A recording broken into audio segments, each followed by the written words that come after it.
Exodus 8, strike 2, frogs.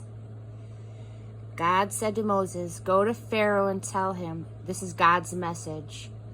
Release my people so that they can worship me. If you refuse to release them, I'm warning you, I will hit the whole country with frogs. The Nile will swarm with frogs. They'll come up into your houses, into your bedrooms, and into your beds, into your servants' quarters, among the people, into your ovens and pots and pans. They'll be all over you, all over everyone. Frogs everywhere, on and in everything. God said to Moses, tell Aaron, wave your staff over the rivers and canals and ponds. Bring up frogs on the land of Egypt. Aaron stretched his staff over the waters of Egypt, and a mob of frogs came up and covered the country.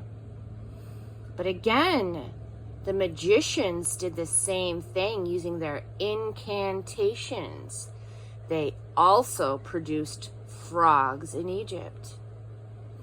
Pharaoh called in Moses and Aaron and said, pray to God to rid us of these frogs. I will release the people so that they can make their sacrifices and worship God. Moses said to Pharaoh, certainly set the time. When do you want the frogs out of here?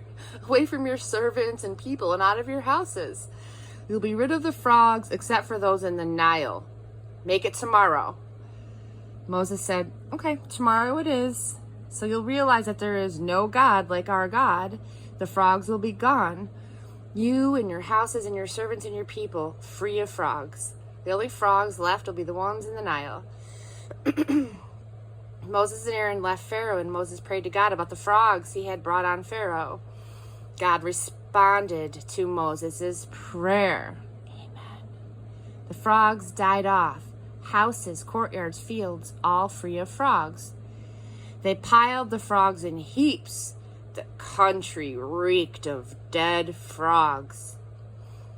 But when Pharaoh saw that he had some breathing room, he got stubborn again and wouldn't listen to Moses and Aaron, just as God had said. Strike 3, gnats. God said to Moses, tell Aaron, take your staff and strike the dust. The dust will turn into gnats all over Egypt. He did it. Aaron grabbed his staff and struck the dust of the earth. It turned into gnats. Gnats all over people and animals. All of the dust of the earth turned into gnats. Gnats everywhere in Egypt. The magicians tried to produce gnats with their incantations, but this time they couldn't do it. There were gnats everywhere, all over people and animals. The magician said to Pharaoh, this is God's doing. But Pharaoh was stubborn and wouldn't listen, just as God had said. Strike 4, flies. God said to Moses, get up early in the morning and confront Pharaoh. As he goes down to the water, tell him, this is God's message. Release my people so they can worship me. If you don't release my people, I will release swarms of flies on you, your servants, your people, and your homes. The house of the Egyptians and even the ground under their feet will be thick with flies. But when it happens, I'll set Goshen, where my people live, aside as a sanctuary. No flies in Goshen. That will show you that I am God in this land. I'll make a sharp distinction between your people and mine. This sign will start tomorrow. And God did just that. Thick swarms of flies in Pharaoh's palace and the houses of his servants all over Egypt, the country ruined by flies.